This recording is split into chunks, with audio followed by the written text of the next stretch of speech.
Tiger and Woodpecker. A short moral story. Once there was a tiger who lived in his den. He was so selfish that nobody wants to be his friend. One day, he was eating bony fish, but unfortunately a bone stuck in his teeth while eating.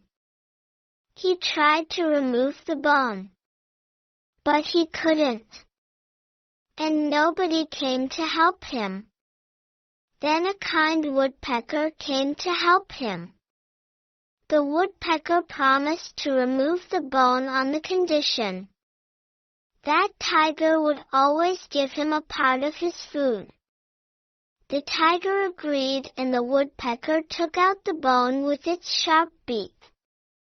One day, the tiger was eating.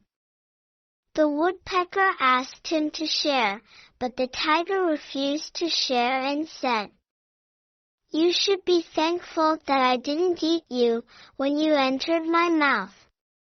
Hearing this, the woodpecker was embittered at the ungrateful tiger.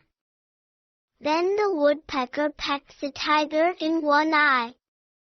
The tiger roared with the pain. And the woodpecker said, "Now you should be thankful that I didn't damage your both eyes." Moral: you get what you give.